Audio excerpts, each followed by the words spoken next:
আসসালামু আলাইকুম রহমতুল্লাহি ওবরাকাতুহ। আলহামদুলিল্লাহি ওয়াহদা ওয়াসসালাতু ওয়াসসালামু আলা মান লা নাবিয়্যা বা'দা ওয়া আলা আলিহি ওয়া সাহবিহি ওয়া মাওয়ালা। সম্মানিত ভাই ও বোনেরা, ইতিপূর্বে আমরা একটা ধারাবাহিক সিরিজ সমাপ্ত করেছি। যে বিষয়টি ছিল অত্যন্ত গুরুত্বপূর্ণ একটি বিষয়, কবিরা গুনাহ সম্পর্কিত বিষয়। 70টি কবিরা গুনাহ সম্পর্কে আমরা এই কনভেনশন সেন্টারে আমরা ধারাবাহিক পর্যায়ক্রমে আলোচনা শেষ করেছি। আজকে থেকে আমরা একটি নতুন কিতাবের দার্স আমরা শুরু করব ইনশাআল্লাহ। যে কিতাবটি আমাদের দেশে, বাংলাদেশে বেশি পরিচিত না, কিন্তু আরব দুনিয়াতে, আরব বিশ্বে এই কিতাবটি খুবই প্রসিদ্ধ এবং সকল জনগণের কাছে, আম জনতার কাছে কিতাবটি পরিচিত। প্রত্যেকের ঘরে ঘরে কিতাবটি আছে।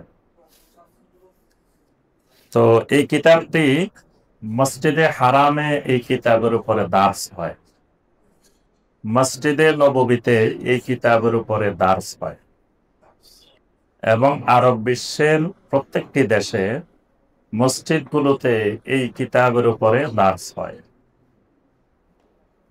তো কিতাবটির নাম হলো আদ-দুরুসুল মুহিম্মা লিআম্মাতিল উম্মাহ। এই নামটার অর্থ হলো আদ-দুরুসুল মুহিম্মা, মানে গুরুত্বপূর্ণ পাঠ সমূহ, দার্স সমূহ। লিআম্মাতিল উম্মাহ, উম্মার সাধারণ জনগোষ্ঠীর জন্য, আম জনগোষ্ঠীর জন্য অত্যন্ত গুরুত্বপূর্ণ দার্স সমূহ। এটা হলো এই কিতাবের যে নামের অর্থ। এই কিতাবটি যিনি লিখেছেন তার নাম আমাদের সকলের সুপরিচিত, সারা পৃথিবীতে সুপরিচিত, গত শতাব্দীর একজন প্রথম সারির আলেম, আল ইমাম আল আল্লামা সামাহাতুশ শাইখ আব্দুল আজিজ বিন আব্দুল্লাহ বিন বাস রাহিমাহুল্লাহ, যাকে সংক্ষিপ্তভাবে সারা দুনিয়া শাইখ বিন বাজ হিসাবে ছিলেন। বিন বাজ বললে ওনাকে সবাই সারা পৃথিবীতে চিনেন।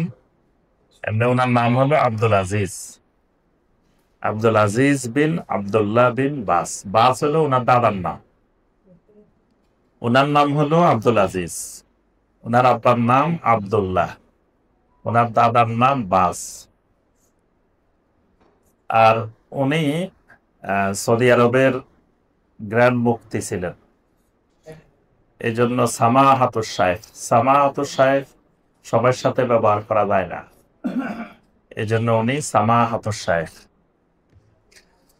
উনি আল জামিয়া আল ইসলামিয়া বিল মদিনা আল মুনাওয়ারা, ইসলামিক ইউনিভার্সিটি মদিনা মুনাওয়ারার এই ইউনিভার্সিটির তিনি চ্যান্সেলর ছিলেন, এই মদিনা ইউনিভার্সিটির।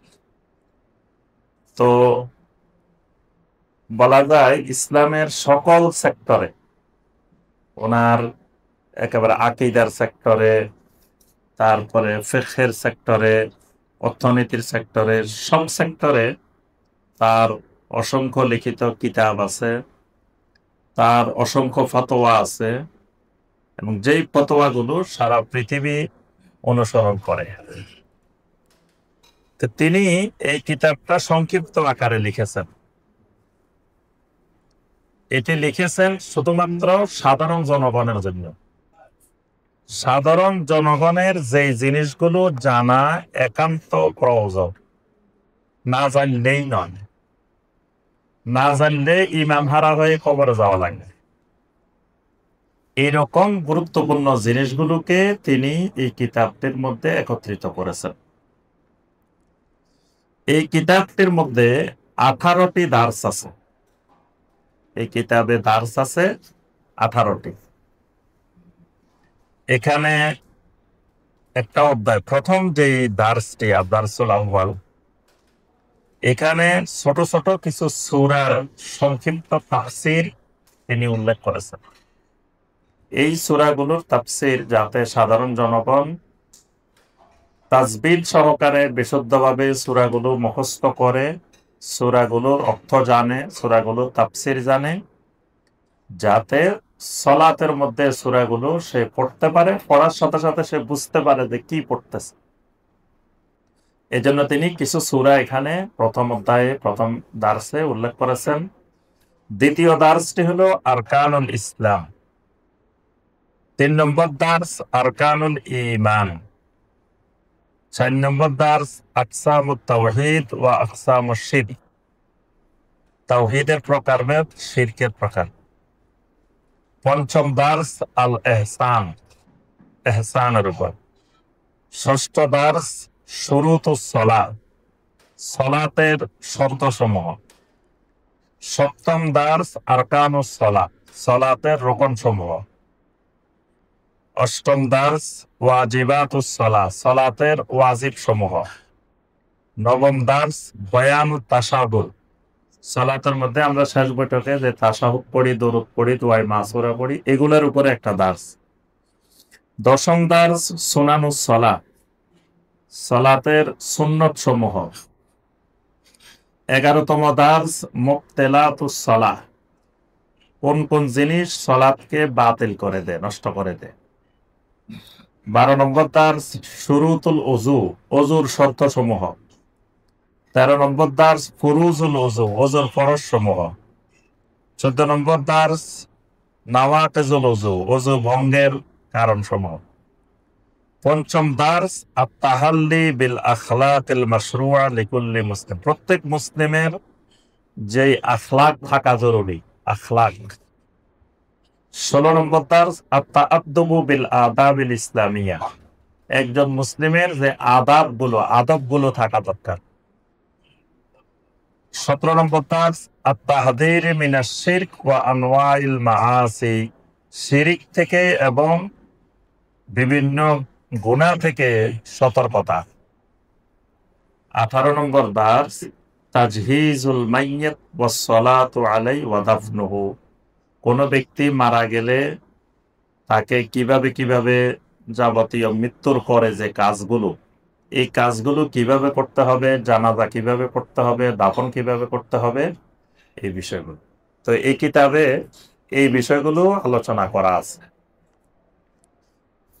এটি বাংলা ভাষায় অনুবাদ করা আছে, এটি অনলাইনেও পাওয়া যায়, islamhouse.com, এখানে এই কিতাবের বাংলা অনুবাদ করা আছে। আবার আমাদের কাছে এই কিতাবটা পাবেন, এটা বিভিন্ন পাবলিকেশনস, অনেক ভাইয়েরা তারা নিজেরা এটাকে ছাপিয়ে বিনামূল্যে বিতরণ করেন। তো আমরা ওনাদের থেকে সংগ্রহ করেছি। এর আগে আমরা মসজিদ as-সিদ্দিক শান্তিনগর, সেখানে আমরা এই কিতাবের দার্স দিয়েছি প্রথম থেকে শেষ পর্যন্ত। সেখানে আমরা সবাইকে ওইটি বিতরণ করেছি। ফেনীতে এটার দার্স চলতেছে, ফেনীতে আমার মাদ্রাসায় দারুত তাওহীদ আল মাদানিয়া মাদ্রাসায় এটার দার্স চলতেছে ধারাবাহিক।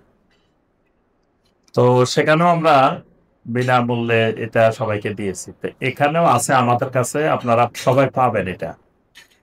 আমরা চেষ্টা করব সবাইকে এটা দেওয়ার জন্য। তো এটা আবার শুধু বাসায় নিয়ে রেখে দেওয়ার জন্য না, বাসায় নিয়ে পড়াশোনা করতে হবে। আর আমাদের অভ্যাস বিনামূল্যে পাইলে, বিনা পয়সায় পাইলে নেওয়ার জন্য খুব আগ্রহী। দেখবেন আপনি মসজিদে যাই বলবেন যে আপনাদেরকে একটা বিনামূল্যে বই দেওয়া হবে। যে জীবনে বই পড়ে নাই সেও যাই চাপাচাপি ধাক্কি করে নিয়ে আসবে, নেওয়ার জন্য খুবই আগ্রহী। ঠিক করছি আমরা মিলে যে দুটা দার্স পরে কিছু কোশ্চেন আনসার এমসিকিউর মতো করে দিব, আর এটা কোথাও যে মানুষ পড়তে আগ্রহী হয়ে। জি জি জি। তো পরে কিন্তু দেখা যায় বিনামূল্যে পাইলে বাসায় নিয়ে আর পড়ালেখা করে না, বাসায় নিয়ে রেখে দেয়, উল্টাইও দেখে না। আর টাকা দিয়ে কিনে আনলে ওইটার একটু কদর থাকে, একটু পড়াশোনার পর এত টাকা দিয়ে আনছি, একটু উল্টাই দেখি কি অবস্থা। তো পরে প্রোগ্রাম শেষ। তো আমরা এই বইটা আপনাদেরকে দিব, এবং আমাদের 2-3টা দার্স শেষ হইলে মাঝে মাঝে আপনাদের থেকে পরীক্ষা নেওয়া হবে। এটার এমসিকিউ আকারে প্রশ্ন থাকবে, এবং ওই যতটুকু আলোচনা হবে, দার্স হবে, এতটুকুর উপরে পরীক্ষা হবে ইনশাআল্লাহ, এবং পরীক্ষার পুরস্কারেরও ব্যবস্থা থাকবে ইনশাআল্লাহ। তো এই জন্য এটা ভালো করে মনোযোগ দিয়ে পড়াশোনা করতে হবে, এবং নিয়মিত আমরা এই দার্স গুলোতে থাকার চেষ্টা করব ইনশাআল্লাহ। আল্লাহ পাক আমাদেরকে তৌফিক দান করুন। তো প্রথম দার্স যেটা, এখানে শুধু কিছু সূরার সংক্ষিপ্ত তাফসীর, তো ওইটা আপনারা নিজেরা পড়ে নেবেন, ওইটা আর আমরা এখানে দার্সে আলোচনা করতেছি না। আজকে আমরা যে দার্স থেকে প্রথম শুরু করব, আদ-দারসুস সানি, দ্বিতীয় দার্স, দ্বিতীয় পাঠ। দ্বিতীয় পাঠটা যেই যতটুকু আছে একদিনে এক দার্সে শেষ হবে না আমাদের, তো এই জন্য আমরা এটাকে 2 দার্সে আলোচনা করবো। আর দারসুস সানিটা 2টা দার্সে আমাদের আলোচনা হবে, আজকে অর্ধেক, পরবর্তী ক্লাসে ইনশাল্লাহ অর্ধেক।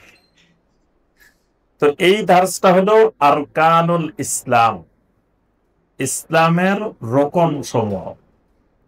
ইসলামের রোকন কয়টা বলেন তো দেখি? 5টি। ইমানের রোকন কয়টি? 6টি। মাশাআল্লাহ, এটা মনে রাখতে হবে, অনেকে এলোমেলো করে ফেলায় ইসলামের কয়টা, ইমানের কয়টা। তাহলে ইসলামের রোকন 5টি, ইমানের রোকন 6টি। আজকের আলোচনা ইসলামের রোকন। তো প্রথমে আমরা যে অংশের ব্যাখ্যা করব, শাইখ বিন বাজ রাহিমাহুল্লাহ বলেন, আদ-দারসুস সানি আরকানুল ইসলাম, বায়ানু আরকানুল ইসলাম আল খামসা। এই দার্সে ইসলামের 5টি আরকান বয়ান করা হবে। ওয়া আউয়ালুহা ওয়া আ'যামুহা শাহাদাতু আল্লা ইলাহা ইল্লাল্লাহ ওয়া আন্না মুহাম্মাদার রাসূলুল্লাহ। 1 নম্বর রুকন কি? জি, বলেন তো দেখি, আপনারা আগে একটু বলেন, ইসলামের 1 নম্বর রুকন কি? অনেকে বলেন যে ঈমান, আসলে ঈমান না। নবী সাল্লাল্লাহু আলাইহি ওয়াসাল্লাম বলেন নাই যে ঈমান, নবী সাল্লাল্লাহু আলাইহি ওয়াসাল্লাম বলছেন কি? শাহাদা। সংক্ষেপে যদি বলেন শাহাদা। কিসের শাহাদা? 2টি যে বিষয়ের শাহাদা, একটি হলো লা ইলাহা ইল্লাল্লাহর শাহাদা, আর একটা হলো মুহাম্মাদুর রাসূলুল্লাহ সাল্লাল্লাহু আলাইহি ওয়াসাল্লামের শাহাদা। এই 2টি জিনিসের শাহাদা। শাহাদা মানে কি? সাক্ষী। শাহাদা মানে সাক্ষী। যে কোনো লেনদেনের ক্ষেত্রে সাক্ষী রাখা মুস্তাহাব। যে কোনো লেনদেন, যে কোনো 2 জন ব্যক্তির মধ্যে যে কোনো ধরনের লেনদেন হবে, এ ব্যাপারে সাক্ষী রাখা শরীয়তে মুস্তাহাব, এবং সাক্ষী থাকাটাও মুস্তাহাব, এবং প্রয়োজনের সময় সাক্ষী দেওয়া ওয়াজিব। সাক্ষী থাকা মুস্তাহাব, কিন্তু প্রয়োজনের সময় সাক্ষী দেওয়া ওয়াজিব। মিথ্যা সাক্ষী দেওয়া হারাম, এবং 3টা আকবারুল কাবায়েরের একটা আকবারুল কাবায়ের, মানে বড় গুনার মধ্যে কবিরা গুনারও কবিরা গুনাহ 3টা। তার মধ্যে 3 নম্বরটা হলো শাহাদাতুজ জুর, মিথ্যা সাক্ষী দেওয়া। আর হারাম লেনদেনের সাক্ষী থাকা হারাম। ধরেন 2 জনের সুদের টাকা পয়সা লেনদেন করতেছে, আপনারা বললো যে ভাই আসেন একটু একটা স্বাক্ষর। কি সাক্ষী? আপনি সাক্ষী থাকবেন, এই সাক্ষী থাকা হারাম। ওরা সুদের লেনদেন করে যে গুনাহগার হবে, আপনি সাক্ষী থাকার কারণেও সেই গুনাহগার হইব। তাহলে বোঝা যায় ইসলামে সাক্ষ্য, শাহাদা, এটা খুবই গুরুত্বপূর্ণ জিনিস। এবং সাক্ষী কার কার গ্রহণযোগ্য হবে, এটাও শরীয়তে নির্ধারিত আছে। সব মানুষের সাক্ষী, সব মুসলিমের সাক্ষী গ্রহণযোগ্য হবে না। ইমাম আহমদ বিন হাম্বল রাহিমাহুল্লাহ বলেন যে মুসলিম সুন্নতকে গুরুত্ব দেয় না, সুন্নত পরিহার করে সব সময়, এই মুসলিমের সাক্ষী ইসলামী আদালত গ্রহণ করবে না। যেমন ধরেন দাড়ি রাখে না, এই মুসলিমের সাক্ষী ইসলামী আদালতে গ্রহণযোগ্য হবে না। পর্দা করে না, এই মহিলার সাক্ষী ইসলামী আদালতে গ্রহণযোগ্য হবে না। সুন্নতে মুআক্কাদা নামাজ পড়ে না, নিয়মিত ছাড়ি দেয়, ইচ্ছা করে ছেড়ে দেয়, এই মুসলিমের সাক্ষীও গ্রহণযোগ্য হবে না। কারণ যেই লোক সুন্নত ছেড়ে দেয় তার কাছে মিথ্যা বলা সহজ, সে মিথ্যা সাক্ষী দিতে পারে। এই জন্য প্রত্যেকটি জিনিসের ক্ষেত্রে সাক্ষী, যেমন সাপ দেখার জন্য সাক্ষীর শর্ত আছে, বিয়ে শাদীর ক্ষেত্রে সাক্ষীর কথা আছে। এরকম ইসলামী শরীয়তের অনেক বিষয় শাহাদার সাথে সংযুক্ত। তো ঈমানের ক্ষেত্রে, ইসলামের ক্ষেত্রেও শাহাদা অত্যন্ত গুরুত্বপূর্ণ জিনিস। কোন ব্যক্তি মনে মনে সব বিশ্বাস করে কিন্তু শাহাদা দেয় না, সাক্ষী দেয় না, এই লোক মুসলিম হবে না। তার দৃষ্টান্ত আবু তালেব। আবু তালেব মনে মনে জানতো সবকিছু ঠিক, কিন্তু নবী সাল্লাল্লাহু আলাইহি ওয়াসাল্লাম যখন বলছেন ইয়া আম্মি কুল লা ইলাহা ইল্লাল্লাহ, চাচা আপনি লা ইলাহা ইল্লাল্লাহর সাক্ষী দেন, কিন্তু সে সাক্ষী দেয় নাই। মনে মনে সব জানে ঠিক আছে, ইসলাম ঠিক, বাতিজা ঠিক, রাসূল ঠিক, সব ঠিক, কিন্তু সাক্ষ্য দেয় নাই। সাক্ষ্য না দেওয়ার কারণে সে কিন্তু ইমানদার হইতে, মুসলিম হইতে পারে নাই। আবার সাক্ষ্য দিছে, কিন্তু সাক্ষ্য জবানে সাক্ষ্য দিছে, কিন্তু সেটা অন্তরে বিশ্বাস করে নাই, তাহলে এই সাক্ষ্য দিলেও মুসলিম হবে না। যেমন মুনাফিকেরা জবানে সাক্ষ্য দিছে, কিন্তু অন্তরে এই সাক্ষ্য ছিল না। তো ইসলামের 1 নম্বর রোকন যেটা, সেটি হলো শাহাদাতু আল্লাহ ইলাহা ইল্লাল্লাহ ওয়া আন্না মুহাম্মাদার রাসূলুল্লাহ।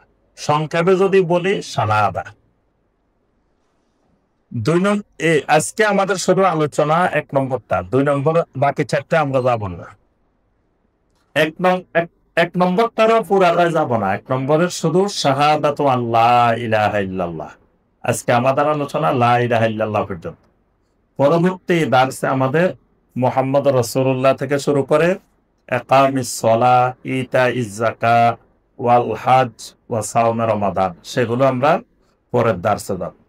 তো শাইখ বিন বাজ রাহিমাহুল্লাহ বলেন বিশারফে মাআনিহা, এই যে লা ইলাহা ইল্লাল্লাহ সাক্ষ্য দিবে, মুহাম্মদ রাসূলুল্লাহ সাক্ষ্য দিবে, এটার অর্থ ব্যাখ্যা সহকারে আলোচনা হবে মা বায়ানে শুরুতে লা ইলাহা ইল্লাল্লাহ। লা ইলাহা ইল্লাল্লাহ সাক্ষ্য দেওয়ার কিছু শর্ত আছে, সেই শর্তগুলো আলোচনা হবে। ওয়া মা'নাহা লা ইলাহা, লা ইলাহার অর্থ হলো নাফিয়ান জামিআ মা ইউবাদু মিন দুনিল্লাহ, আল্লাহ ছাড়া দুনিয়াতে যত বাতিল মাবুদের ইবাদত করা হয়, সমস্ত বাতিল মাবুদকে অস্বীকার করা, না করা, এটা হলো লা ইলাহা। আর ইল্লাল্লাহ মুসবিতান আল ইবাদাতা লিল্লাহি ওয়াহদা লা শারীকা লাহ। ইল্লাল্লাহর অর্থ হলো একমাত্র তাওহীদের ভিত্তিতে আল্লাহর ইবাদত করা, লা শারীকা লাহ শিরিক মুক্ত হয়ে আল্লাহর ইবাদত করা। এই লা ইলাহা প্লাস ইল্লাল্লাহ দুইটা মিলেই এই শাহাদাতু আল্লাহ ইলাহা ইল্লাল্লাহ। এবার আসেন রোকন। প্রথম বলছে ইসলামের রোকন। রোকনটা কি জিনিস? রোকন কাকে বলে? কে বলতে পারবেন? বলেন তো দেখি, রোকন কাকে বলে? রোকনটা ইসলামে গুরুত্বপূর্ণ জিনিস। প্রত্যেকটা জিনিসের রোকন আছে। ধরেন সালাতের রোকন আছে, শর্ত আর রোকন এক জিনিস না।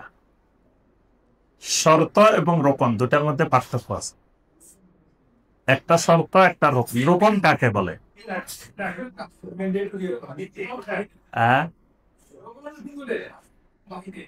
রোকন আর শর্তের পার্থক্য বলি নেই, আমি জিজ্ঞাসা করছি, আগে প্রশ্ন বুঝতে হবে।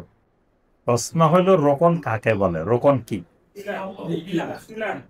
শুধু পিলার বললে রোকন হয়ে যায়?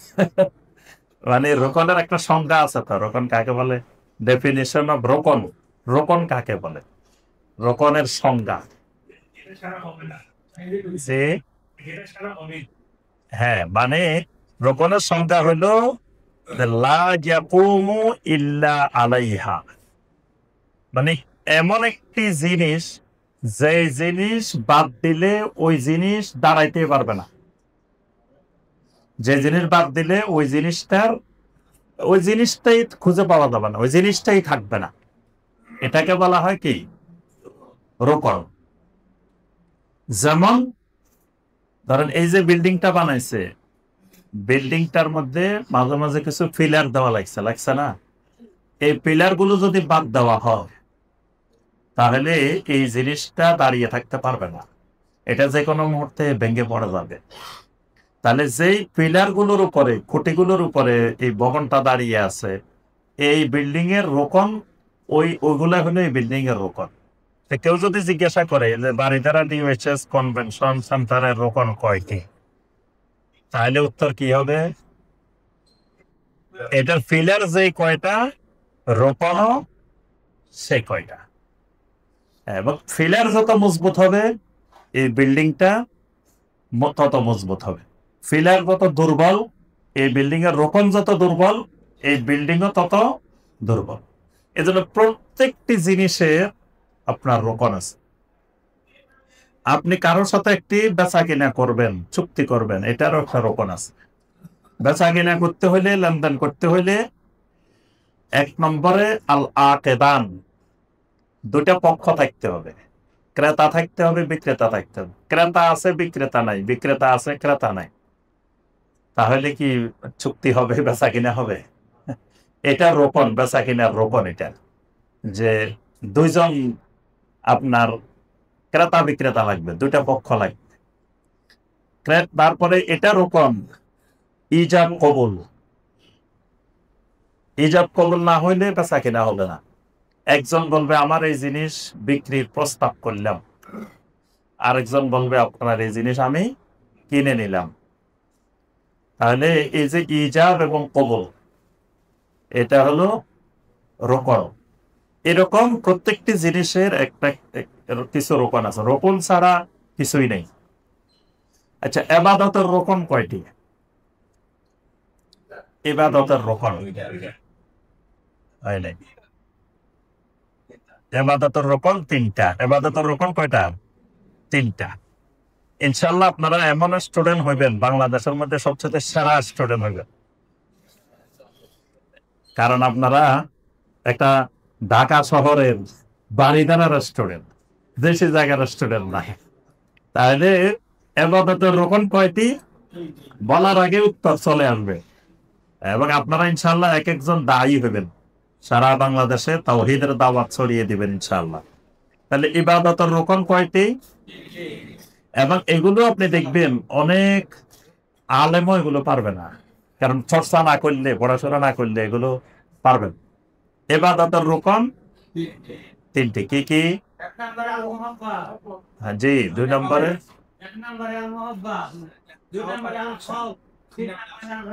আর রাজা, মাহাব্বাত, খাউফ, রাজা। বাংলা যদি বলেন ভালোবাসা, ভয়, আশা।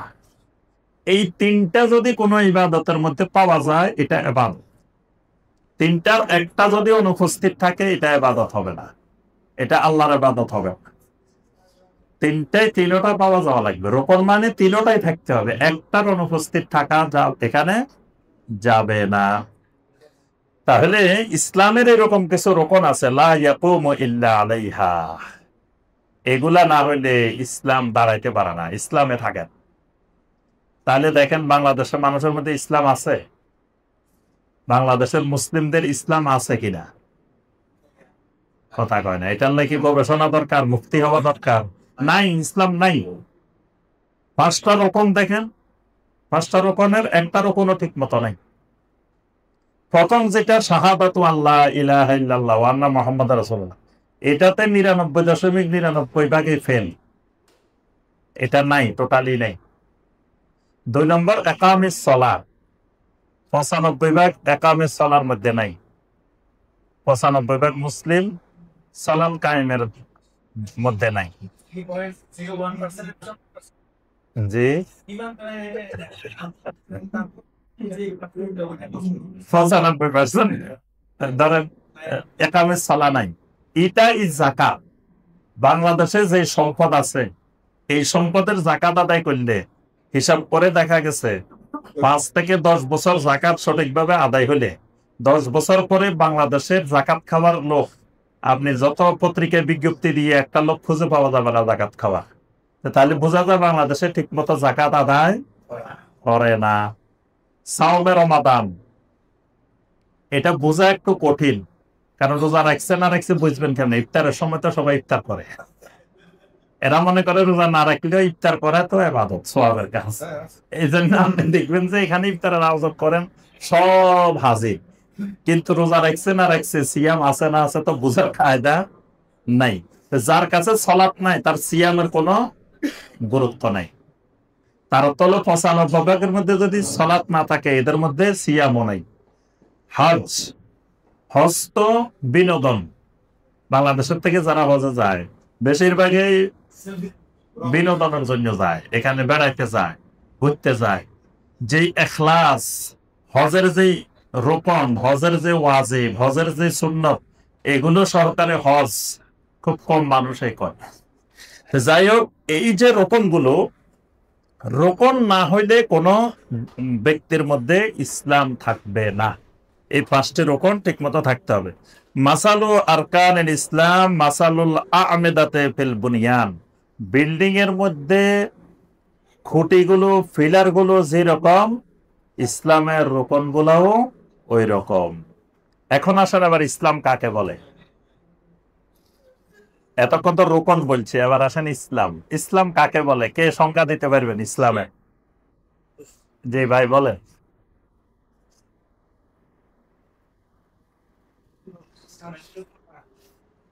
জি, এটার একটু বাংলা বুঝাই দেন।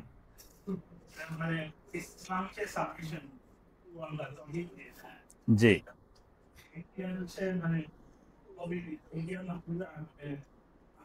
আনুগত্যকে নিজের জন্য বাধ্যতামূলক করে নেওয়া, আবশ্যক করে নেওয়া। জি, মাশাআল্লাহ মাশাআল্লাহ। ভাইজানের নামটা কি না? সাদাত। সাদাত ভাই, আজকে সাদাত ভাই 5টা ইসলামের সংজ্ঞা। তো অত্যন্ত দুঃখজনক বিষয় হলো বাংলাদেশে মুসলিম ইসলামের সংজ্ঞা জানে না। আমি একজন শিক্ষক, আমাকে যদি জিজ্ঞেস করেন শিক্ষক কাকে বলে, তা আমি যদি শিক্ষকের সংজ্ঞাই না জানি তার অর্থ হলে আমি অযোগ্য শিক্ষক। শিক্ষক কাকে বলে এটাই জানি না, আমি শিক্ষকতা করি। যিনি যে পেশায় আছেন ওনার তো ওই পেশা সম্পর্কে জ্ঞান থাকা লাগবে, লাগবে না? যদি না থাকে তার অর্থ হলো আপনি ওই পেশায় অযোগ্য, অদক্ষ, আপনি ওই পেশার যোগ্য না। তা এখন একজন মুসলিম যদি ইসলামের সংজ্ঞা না জানে, একজন মুসলিমকে যদি কোনো অমুসলিম এসে জিজ্ঞাসা করে, ভাই তুমি কি মুসলিম? হ্যাঁ মুসলিম, তো ইসলামের সংজ্ঞাটা বলো তো দেখি। তা আপনি যদি তার ইসলামের সংজ্ঞায় বুঝাইতে না পারেন তা আপনি কি মুসলিম হয়েছেন? সবার আগে তো জানতে হবে ইসলাম কাকে বলে। তো এই যে ভাই যে সংজ্ঞাটা বলছেন এটাই হলো ইসলামের জামে মানে সংজ্ঞা। আল ইসলাম হুয়াল ইসতিসলামু লিল্লাহি বিত্তাওহীদ। আরবি সহ মুখস্থ করে ফেলবেন। জীবনে কত কিছু মুখস্থ করছেন হিসাব আছে। মুখস্থ করতে করতে করতে করতে কত পরীক্ষা দিচ্ছেন, কত কিছু মুখস্থ করছেন, আজে বাজে দুনিয়ার কত জিনিস মুখস্থ করছেন না? মুখস্থ কম করছেন না জীবনে। তো এই অল্প কয়টা জিনিস ইসলামের মৌলিক মৌলিক জিনিসগুলা, এগুলো মুখস্থ করার কোনো বিষয় না। কত অঙ্কের সূত্র মুখস্থ করছেন। আমরা অঙ্কের সূত্র এগুলো টেবিলের সামনে দিয়ে লিখে সারাক্ষণ রাখতাম। এ প্লাস বি হোল স্কয়ারের সূত্র, তারপরে এ স্কয়ার প্লাস বি স্কয়ারের সূত্র, এই সূত্র এই সূত্র, ওরে আল্লাহ মুখস্থ করতে করতে এখন থেকে এগুলার কোনো কামে নাই। কোনোদিন কামে লাগে? এ প্লাস বি হোল স্কয়ার।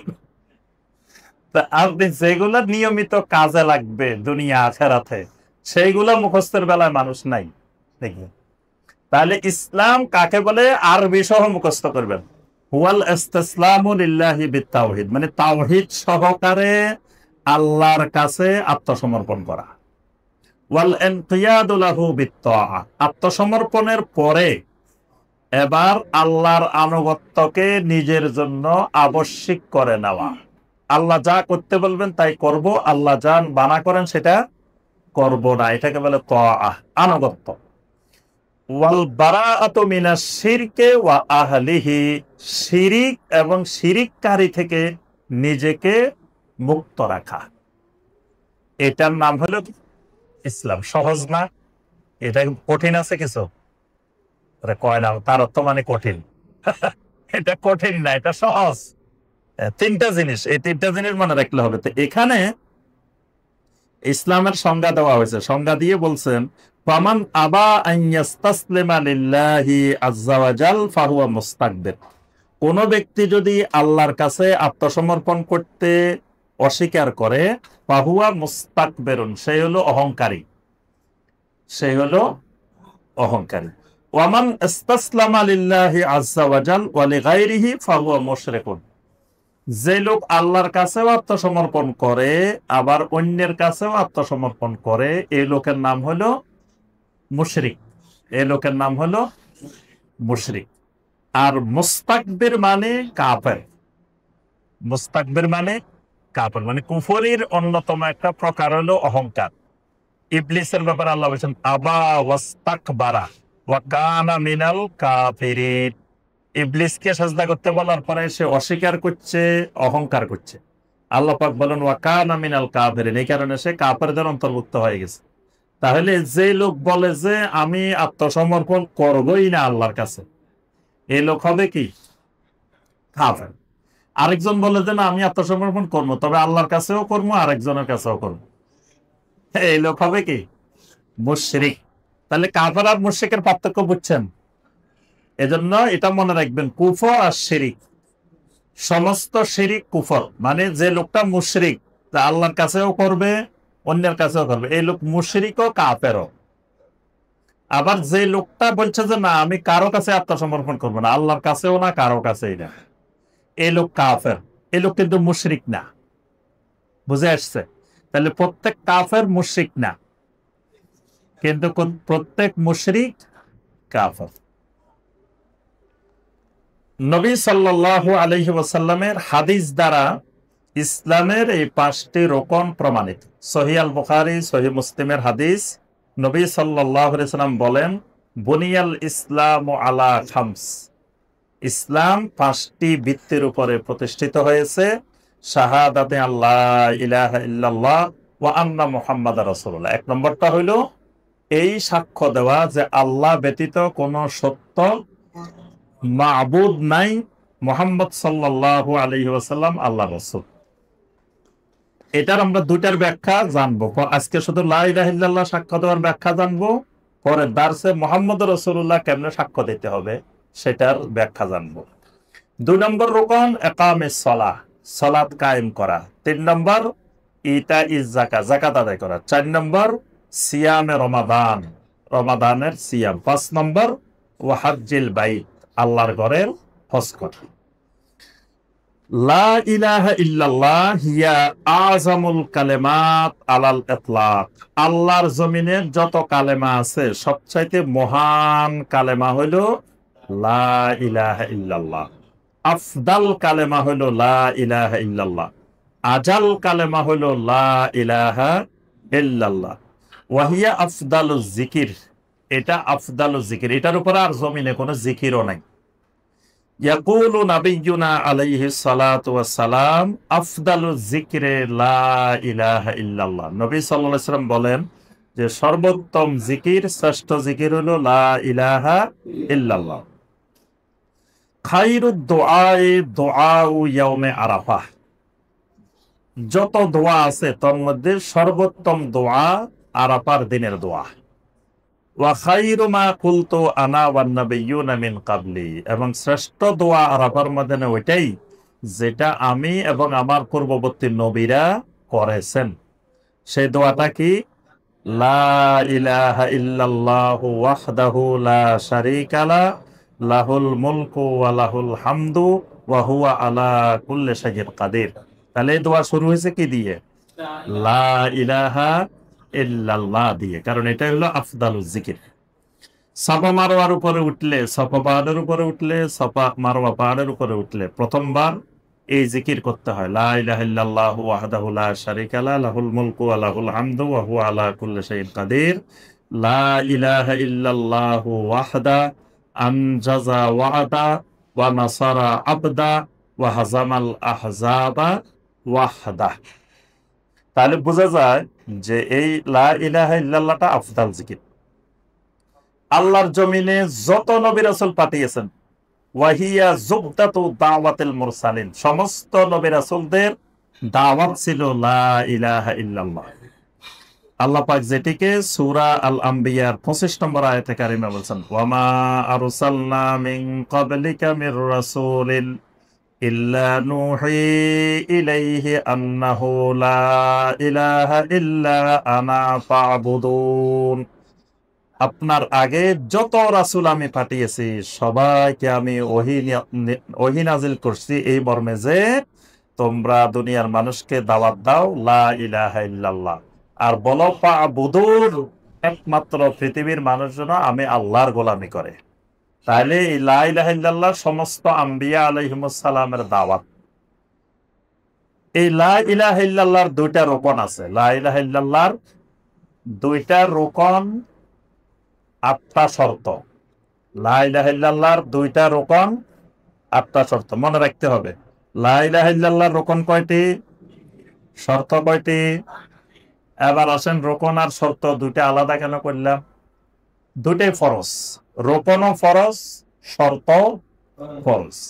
রোকন হলো ভিতরের পার্ট, শর্ত হলো বাহিরের পার্ট। কিছু ফরজ, প্রত্যেক ইবাদতের মধ্যে কিছু ফরজ থাকে বাহিরে, কিছু ফরজ থাকে ভিতরে। তো বাহিরেরটাকে বলা হয় শর্ত, ভিতরেরটাকে বলা হয় রোকন। তাহলে রোকন হলো লা ইলাহা ইল্লাল্লাহর কয়টা? দুইটা। শর্ত হলো কয়টা?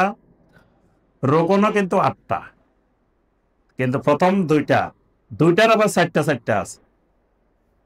বুঝে আসছে? তাহলে মনে রাখবেন সহজ কথা, রোকনও 8টা, শর্তও কয়টা? 8টা। এই 16টা যদি কারো ঠিক হয়, বা সে লা ইলাহা ইল্লাল্লাহর শাহাদা ঠিক হয়েছে। 15টা ঠিক হয়েছে, একটা ঠিক হয় নাই, তার এখনো শাহাদাতে লা ইলাহা ইল্লাল্লাহ ঠিক হয়নি। বুঝে আসছে? তাহলে এই 16টা মিলাইতে হবে যে আমার 16টা ঠিক আছে কিনা, না কোনো একটাতে গন্ডগোল আছে। একটা গন্ডগোল হইলে পুরা লা ইলাহা ইল্লাল্লাহ গন্ডগোল হয়ে যাবে। যত জিকির করেন লা ইলাহা ইল্লাল্লাহ জিকির করতে করতে করতে কলম সাফ করে ফেলছেন, কিন্তু 16টার একটাই গন্ডগোল, তাহলে কাজ হবে না। তাহলে লা ইলাহা ইল্লাল্লাহ নিয়ে কবরে যাওয়া যাবে না। আচ্ছা, এবার আসেন, তাহলে লা ইলাহা ইল্লাল্লাহর রোকন কয়টা? প্রথমে কয়টা? একটা হলো নফি আর একটা হলো ইসবাত। না আর হা, না হা। নফি হলো না, ইসবাত হলো হা। তাহলে না যোগ হা সমান সমান তাওহীদ। সূত্র মনে রাখবেন, এটা বীজগণিতের সূত্র। এই সূত্র মিলাইলে সব অঙ্ক মিলবে, না হয় অঙ্ক মিলাইতে পারবেন না। না যোগ হা সমান সমান তাওহীদ। না যোগ না সমান সমান নাস্তিক, কুফর। না যোগ না সমান সমান কুফর, সমান সমান কি? ছাত্র দুর্বল, মানে কথা বুঝে না। কথা বুঝতেছেন? না যোগ না সমান সমান কি? হা যোগ হা সমান সমান শির। হা যোগ হা সমান সমান শির। তাহলে 3টা সূত্র বলছি। না যোগ হা সমান সমান তাওহীদ, না যোগ না কুফর, হা যোগ হা শিরক। এবার আসেন 3টার ব্যাখ্যা। এই না যোগ হা সমান সমান তাওহীদ, তার অর্থ হলো তাওহীদী বিশ্বাসীকে কিছু জায়গায় না কইতে হবে, কিছু জায়গায় হা কইতে হবে। সব জায়গায় ইয়েস বলা যাবে না। যদি সব জায়গায় ইয়েস হয়, ঠিক কিনা কইলেন যে ঠিক, তাওহীদ হয় নাই। মাঝে মাঝে কইতে হবে ব্যাঠিক। আমাদের দেশের শ্রোতারা ব্যাঠিক কয় না। বক্তা যদি যা কয় ঠিক কিনা কয় ঠিক, যা বলে সব ঠিক। তো এই জন্য ঠিক বলা, এটা হলো শিরিকের নীতিমালা, শিরিকের সূত্র।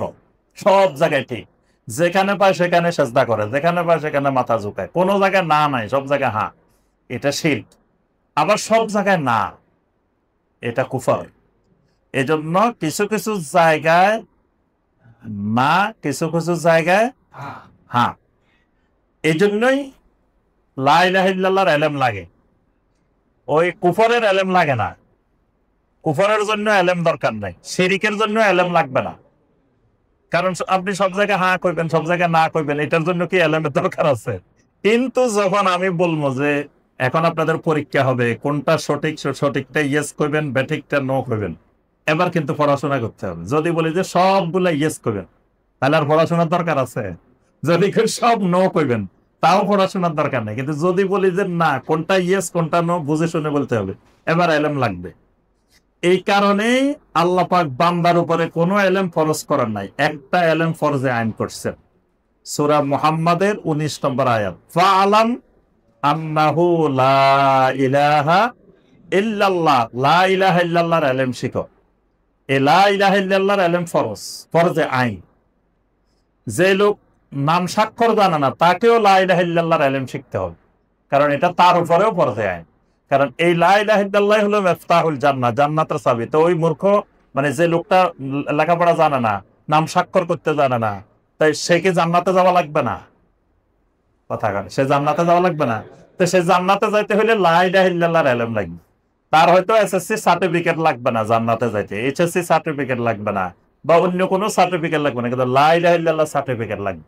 এই এলেমটা ছাড়া কেউ জান্নাতে যাইতে পারবে না। তাই এই জন্য প্রথম হলো নফি, দ্বিতীয় হলো ইসবাত। তাহলে লা ইলাহা এটা হলো নফি, ইল্লাল্লাহ হলো ইসবাত। এখন আমি যদি জিকির করি লা ইলাহা, লা ইলাহা, লা ইলাহা, বসে বসে জিকির করি, তাহলে আমি কি হব? কাফের হব, নাস্তিক হব। আচ্ছা, আমি যদি জিকির করি ইল্লাল্লাহ, ইল্লাল্লাহ, ইল্লাল্লাহ, কি হব? না, এটাকে শিরিক বলবো না। এটা যদি কোনো মুমিন করে তাহলে এটা হবে বেদাত। এটা হবে কি? বেদাত। এই জন্য এটাকে ভাঙ্গি ভাঙ্গি জিকির করা যাবে না। জিকির করতে হলে লা ইলাহা প্লাস ইল্লাল্লাহ দুটা যোগ করে করতে হবে, লা ইলাহা ইল্লাল্লাহ, এটাই আফদালুজ জিকির। এবার নফি, নফি চারটা জিনিস। নফি কয়টা জিনিস? চারটা। মানে চারটা জিনিসকে চিরজীবনের জন্য না করতে হবে, চারটা জিনিসকে মৃত্যু পর্যন্ত হা করতে হবে। তাহলে হার জায়গায় না, নার জায়গায় হা হইলে কিন্তু গন্ডগোল হয়ে যাবে। এই জন্য রোকন নফির চারটা, ইসবাতের কয়টা? চারটা। আমি সংক্ষেপে বলে দিই, নফির চারটা। এক নম্বর হলো আরবাবাম মিন দুনিল্লাহ। কোরআনে কারিমে অনেক আয়াতে দেখবেন আরবাবাম মিন দুনিল্লাহ, আরবাবাম মিন দুনিল্লাহ। আরবাবাম মিন দুনিল্লাহ মানে আল্লাহ ছাড়া কাউকে রব বানানো যাবে না। এই আল্লাহ ছাড়া যত রব আছে জমিনে সবগুলোকে না, নফি। দুই নম্বর আমদাদাম মিন দুনিল্লাহ, আল্লাহর সমকক্ষ যারা আছে জমিনে এদেরকে না করতে হবে। এজন্য দেখবেন কোরআনের প্রথম নির্দেশ, প্রথম নিষেধ 22 নম্বর আয়াত সূরা আল বাকারা, ফালা তাজআলু লিল্লাহি আমদাদা ওয়া আনতুম তাআলামুন, জেনে শুনে আল্লাহর সমকক্ষ নির্ধারণ করিও না। তাহলে আল্লাহর সমকক্ষ কারা? কারা জমিনে আল্লাহর সমকক্ষ হয়ে বসে আছে এটা চিনতে হবে এবং এদেরকে না করতে হবে, মানে এদের সাথে আমার কোনো সম্পর্ক থাকবে না। 3 নম্বর আলিহাতাম মিন দুনিল্লাহ, আল্লাহ ছাড়া জমিনে যত বাতিল মাবুদ বসে আছে সমস্ত বাতিল মাবুদকে না করতে হবে, এদের সাথে কোনো সম্পর্ক রাখা যাবে। 4 নম্বর তাগুত, তাগুতকে না করতে হবে, তাগুতের সাথে সম্পর্ক বিচ্ছিন্ন করতে হবে। যত নবী রাসূল পৃথিবীতে এসেছেন সমস্ত নবী রাসূলের দাওয়াত ছিল ওয়ালাকাদ বাআসনা ফি কুল্লি উম্মাতির রাসূলান আনি ইবুদুল্লাহা ওয়াজতানিবুত তাগুত। আদম আলাইহিস সালাম থেকে মুহাম্মদ রাসূলুল্লাহ সাল্লাল্লাহু আলাইহি ওয়াসাল্লাম পর্যন্ত প্রত্যেক নবী রাসূল দুনিয়ার মানুষকে দাওয়াত দিয়েছেন ইবাদত করো একমাত্র আল্লাহর, আর তাগুত পরিহার করো, তাগুত ছাড়ো। সূরা আল বাকারার 256 নম্বর আয়াত, আয়াতুল কুরসির পরের আয়াত, ফামান ইয়াকফুর বিত-তাগুতি ওয়া ইউমিন বিল্লাহি ফাকাদ ইসতামসাকা বিল উরওয়াতিল ওয়াসকা। প্রথম ঈমান আনতে হলে ফামান ইয়াকফুর বিত-তাগুত, তাগুতকে অস্বীকার করতে হবে, ওয়া ইউমিন বিল্লাহ, তারপর আল্লাহর উপরে ঈমান আনতে হবে। যদি কেউ এইভাবে ঈমান আনে ফাকাদ ইসতামসাকা বিল উরওয়াতিল বুসকা। উরওয়াতুল বুসকা মানে লা ইলাহা ইল্লাল্লাহ। লা ইলাহা ইল্লাল্লাহর আর 10-12টা নাম আছে কোরআনে। একটা নাম আল উরওয়াতুল বুসকা। এটাই হলো তাওহীদ। তাহলে 4টা জিনিস না করতে হবে, মনে থাকবে। আরবিতে বললে আরবাবাম মিন দুনিল্লাহ, আন্দাদাম মিন দুনিল্লাহ, আলিহাতাম মিন দুনিল্লাহ, তাগুত। এই 4টা। বাংলা বললে আল্লাহ ছাড়া সকল রব, আল্লাহর যত সমকক্ষ, আল্লাহ ছাড়া যত বাতিল মাবুদ, তাগুত। এবার কিন্তু এই 4টার কিন্তু এবার এলেম লাগবে না। তাগুতে আর এগুলো পার্থক্য আছে। রব, রবে, তারপরে আমবাদ, তারপরে ইলাহ, তারপরে তাগুত। 4টা আলাদা আলাদা, 4 রকমের আছে। এবার এগুলো চিনতে হবে, এগুলোর উপরে এলেম লাগবে। কিন্তু লা ইলাহা ইল্লাল্লাহর এলেম আপনি শুরু করলে মৃত্যু পর্যন্ত পড়ে শেষ করতে পারবেন না। লা ইলাহা ইল্লাল্লাহর এলেম এত বড়, কারণ আপনি আল্লাহ ছাড়া রব কারা? আমি যদি বলি যে আল্লাহ ছাড়া যত রব আছে সবাইকে না করেন, আচ্ছা কেউ কি এটাতে দ্বিমত পোষণ করবে? যে আল্লাহ ছাড়া নিজেই রব হয়ে বসে রয়েছে সেও কবে না আমি আল্লাহ ছাড়া কোনো রব মানি না। আসলে সে নিজেই রব, কিন্তু সে রব বুঝে নাই, রুবুবিয়ত বুঝে নাই। তাহলে রব সম্পর্কে জ্ঞান অর্জন করা ফরজে আইন। এই জন্য কবরের 1 নম্বর প্রশ্ন কিন্তু মার রব্বুকা, কারণ এই জায়গায় মানুষ বেশি ভুল করে, রব চিনতে ভুল করে, আল্লাহ ছাড়া রব বানায় বসে থাকে। আমি আপনি কি মানে এই জায়গায় ভুল করা তো স্বাভাবিক। তার থেকে বড় আলেম আদি ইবনে হাতেম রাদিয়াল্লাহু তাআলা, তিনি হাতেম তার ছেলে, তিনি খ্রিস্টানদের ওই যুগের সবচাইতে বড় আলেম, তাওরাত ইনজিলের সবচাইতে বড় আলেম। তিনি নবী সাল্লাল্লাহু আলাইহি ওয়াসাল্লামের কাছে আসছেন একবার দলবল নিয়ে, তখন ইসলাম গ্রহণ করেন নাই। মসজিদে নববীর দরজা দিয়ে ঢুকতেছেন, তার গলার মধ্যে ওফি উনুকিহি সলিবুন মিন যাহাবিন, স্বর্ণের এক ক্রুশ গলার মধ্যে ঝুলানো। অহংকারের সাথে উনি ঢুকতেছে দরজা দিয়ে। নবী সাল্লাল্লাহু আলাইহি ওয়াসাল্লাম মসজিদে নববীতে বসে আছেন, দেখতেছেন সে দলবল নিয়ে ক্রুশ নিয়ে ঢুকতেছে মসজিদে নববীতে। নবী সাল্লাল্লাহু আলাইহি ওয়াসাল্লাম এখান থেকে ধমক দিয়ে বললেন, ইত্তরা হাযাল ওয়াসান, তোমার এই মূর্তি ফেলে দাও, তোমার গলার মধ্যে যেটা লাগাইছো এই মূর্তি ফালাও। এটার মূর্তি বলছেন নবী সাল্লাল্লাহু আলাইহি ওয়াসাল্লাম। এই ক্রুশটাকে বলছেন ইত্তরা হাযাল ওয়াসান, এই মূর্তি ফালাও। এটাতে মানে তার অহংকার একটু দমাইছেন আল্লাহ রাসূল, যে সাথে সাথে সে খুলে ফেলছে নবী সাল্লাল্লাহু আলাইহি ওয়াসাল্লামের নির্দেশ পাওয়া।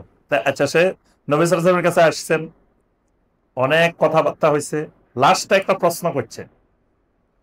কোরআনের একটা আয়াত নাযিল হয়েছে, এই আয়াতের সাথে বাস্তবতার মিল নেই। আয়াতটা কি? আল্লাহ পাক বলছেন, ইত্তাখাযু আহবারাহুম ওয়া রুহবানাহুম আরবাবাম মিন দুনিল্লাহ।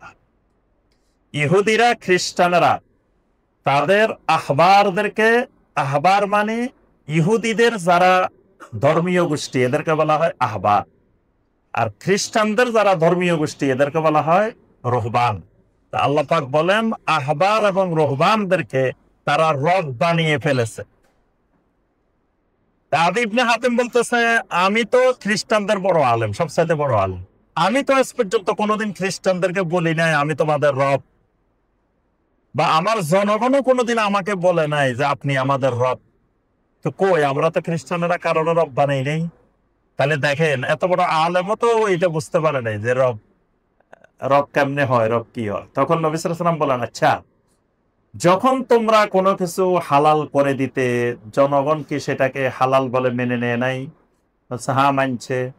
যখন তোমরা কোনো কিছু হারাম করে দিতে, তারা কি মেনে নেয় নাই? বলছে হ্যাঁ মানে নিছে। এটাই হলো রব বানানো। মানে আল্লাহ কোন জিনিস হালাল করছেন হারাম করছেন এটা দেখে নাই, তাদের ওই মুফতি সাহেব কোনটা হালাল করছে কোনটা হারাম করছে ওইটা দেখছে। তাইলে আল্লাহর আইন, আল্লাহর বিধান না দেখে আপনি ওই কোন ব্যক্তিকে অন্ধভাবে যেটা হালাল বলে এটা হালাল, যেটা হারাম বলে এটা হারাম, এটাই হলো তাকে রব বানানো। এই জন্য রাজনৈতিক ব্যক্তিত্বদেরকে রব বানানো হয়, ধর্মীয় ব্যক্তিত্বদেরকে রব বানানো হয়। এই জন্য আপনাকে রবের জ্ঞান অর্জন করতে হবে। রবের জ্ঞান অর্জন করতে দেখবেন তো অনেক সময় আপনি নিজেই রব, নিজে একজন রব হয়ে বসে আছেন। রব না বোঝার কারণে আপনি বুঝতেছেন না যে আপনি রব হয়ে আছেন। তাইলে লা ইলাহা ইল্লাল্লাহর পরে রব চিনতে হবে। আন্দাদাম মিন দুনিল্লাহ, আল্লাহ সমকক্ষ কারা এটা চিনতে হবে। আল্লাহ ছাড়া বাতিল মাহবুদ কারা এটা চিনতে হবে, তাগুত চিনতে হবে। এগুলা চেনা ফরজ। আচ্ছা, 4টা গেল নফি। এবার আসেন 4টা ইসবাত করতে হবে। 1 নম্বর, আর রুবুবিয়্যাতু লিল্লাহি ওয়াহদা, একমাত্র আমার রব হবে আল্লাহ রাব্বুল আলামিন, 1 নম্বর। 2 নম্বর, আল উলুহিয়াতু লিল্লাহি ওয়াহদা, একমাত্র আমার ইলাহ হবে, মাবুদ হবে আল্লাহ রাব্বুল আলামিন। 3 নম্বর, আল মাহাব্বাতুল খালিসাতু লিল্লাহি আযজা ওয়া জাল, মানে দুনিয়ার সব কিছুর চাইতে মহব্বতটা সর্বোচ্চ হবে আল্লাহর জন্য। 4 নম্বর, আত-তাআতুল মুতলাকাতু লিল্লাহ, নিঃশর্ত আনুগত্য হবে আল্লাহ। রাসূলেরটা কেন হবে? আল্লাহ বলে দিয়েছেন মাইয়ুতিউর রাসূলা ফাকাদ আতা আল্লাহ, আমার রাসূলের আনুগত্য করলে এটা আমি আল্লাহর আনুগত্য। এই জন্য আমরা বলি যে নিঃশর্ত আনুগত্য করতে হবে আল্লাহ এবং আল্লাহ রাসূলের, আর কারো নিঃশর্ত আনুগত্য করা যাবে না। বাকিদের আনুগত্য হবে আত-তাআতুল মুকাইয়াদা, শর্তযুক্ত আনুগত্য, আর আল্লাহ এবং রাসূলের আনুগত্য হবে নিঃশর্ত। তাহলে এই 4টা হলো ইসবাত। তাহলে কয়টা হয়েছে? 8টা। তাহলে এই 8টা হলো কি? রোকন। জি। পরের 4টা হলো একমাত্র রব হবে আল্লাহ, একমাত্র মাবুদ হবেন আল্লাহ, তারপরে খালেস মহাব্বত, খালেস ভালোবাসা, মানে ভালোবাসার সাথে খালেস লাগানো হয়েছে। সূরা আল বাকারার 165 নম্বর আয়াত আল্লাহ পাক বলছেন ওয়াল্লাযীনা আমানু আশাদ্দু হুব্বান লিল্লাহ, যারা ঈমানদার তারা সবচাইতে বেশি ভালোবাসে আল্লাহকে। এটাকে বলা হয় মহব্বতে খালেসা, মানে খালেস ভালোবাসা হবে একমাত্র আল্লাহ, নিঃশর্ত আনুগত্য হবে একমাত্র আল্লাহ। এই 4টা হলো এগুলা সবসময় ইয়েস, আর ওই 4টা হলো কি না। এটা এই 8টা হলো কি রোকন, লা ইলাহা ইল্লাল্লাহর রোকন। এবার আসেন লা ইলাহা ইল্লাল্লাহর শর্ত। ওয়াহাব ইবনে মুনাব্বিহ রাহিমাহুল্লাহ, ওয়াহাব ইবনে মুনাব্বিহ একজন তাবেঈ এবং বড় মানের আপনার আলেম মুফাসসির। তো ওনাকে একদিন লোকেরা এসে জিজ্ঞাসা করলো আলাইসা লা ইলাহা ইল্লাল্লাহ মিফতাহুল জান্নাহ, আচ্ছা লা ইলাহা ইল্লাল্লাহ কি জান্নাতের চাবি না? তাহলে আমরা তো লা ইলাহা ইল্লাল্লাহ বলছি, সাক্ষ্য দিছি, তাহলে তো জান্নাতে গেলেই তালা খুলে যাবো, চাবি তো আছে। আমলে কিছু গন্ডগোল থাকলে, অন্য জায়গায় গন্ডগোল থাকলে অসুবিধা কি? চাবি যখন আছে খুলতে তো পারবই। সবাই আসে ওনাকে এই প্রশ্নটা করলেন। এইটাকে ইমাম বুখারী রাহিমাহুল্লাহ সহিহ আল বুখারীর মধ্যে তালিক হিসাবে উনি উল্লেখ করছেন, মানে এটা বুখারীর হাদিস না, তিনি তালিক হিসাবে এটাকে উল্লেখ করছেন। তো ওয়াহাব ইবনে মুনাব্বিহ রাহিমাহুল্লাহকে এই কথা বলার পরে উনি বললেন বালা, কথা ঠিক আছে, তোমরা যেটা বলছো এটা জান্নাতের চাবি, তবে এটা কি চিন্তা করছো কিনা ওয়ালাকিন লাইসা মিফতাহুন ইল্লা লাহু আসনান, এটা কোনোদিন চিন্তা করে দেখছো কিনা চাবি কাকে বলে, চাবির বৈশিষ্ট্য কি? চাবি কাকে বলে, চাবির বৈশিষ্ট্য কি, এটা চিন্তা করছো? চাবি ওইটাই যে যার কিছু দাঁত আছে, দাঁত ছাড়া চাবি হয় না, আর এই দাঁতের সাথে তালার মিল থাকতে হয়। এখানে যে দাঁত, এই দাঁত ওই তালার দাঁতের সাথে মিল থাকতে হয়, না হয় একই কোম্পানির তালা চাবি হইলো একটার মধ্যে আরেকটা ঢুকাইলে খোলে না। তো পার্থক্যটা কিসের কারণে খোলে না? দাঁতের কারণে। তো ওয়াহাব ইবনে মুনাব্বিহ বললেন চাবি ঠিক আছে, কিন্তু চাবির সাথে দাঁত আছে। তো ফাইন জিইতা মিফতাহিন লাহু আসনানুন ফুতিহা লাক, তুমি যদি এমন একটা চাবি নিয়ে যেতে পারো যেই চাবির দাঁতের সাথে ওই জান্নাতে যে তালা লাগানো ওইটার দাঁতের সাথে মিল আছে, তো ফুতিহা লাকা, তুমি জান্নাতের সামনে গেলে খুলে যাবে। ওয়া ইল্লা লাম ইফতাহ লাক, যদি তোমার চাবির দাঁতে আর জান্নাতের তালার দাঁতে মিল না থাকে, তুমি যত চেষ্টা করবে খুলবে না। দাঁতে দাঁতে মিল নেই। অথবা তুমি এমন এক চাবি নিছ দাঁতে নাই, সোজা চাবি একটা নিয়ে গেছো, কোনো দাঁত নাই, তো এইটা দিয়ে তুমি যত ঘুরাইবা কিন্তু কোনো কাজ হবে না। এই যে দাঁতের কথা বলছেন, এই দাঁত গুলাই হলো শর্ত, দাঁত গুলা হলো লা ইলাহা ইল্লাল্লাহর শর্ত। হাসান আল বসরি রাহমাহুল্লাহকে বলা হলো যে আচ্ছা এই কথা কি ঠিক না, মান ক্বালা লা ইলাহা ইল্লাল্লাহ দাখালাল জান্নাহ, যে লা ইলাহা ইল্লাল্লাহ বলবে সে তো জান্নাতে চলে যাবে। আমরা তো লা ইলাহা ইল্লাল্লাহ বলছি। তা হাসান আল বসরি রাহমাহুল্লাহ বলেন, আরে তোমরা তো আল্লাহ রাসূলের কথাটা বুঝতে পারো নাই। এটার অর্থ হলো এটা, মান ক্বালা লা ইলাহা ইল্লাল্লাহ ফাআদ্দা হাক্কাহা ওয়া ফারদাহা দাখালাল জান্নাহ। মাঝখানে আরো কিছু আছে, খালি লা ইলাহা ইল্লাল্লাহ বলছো আর জান্নাতে চলে যাবে, জিনিসটা এইরকম নয়। মাঝখানে কি আছে?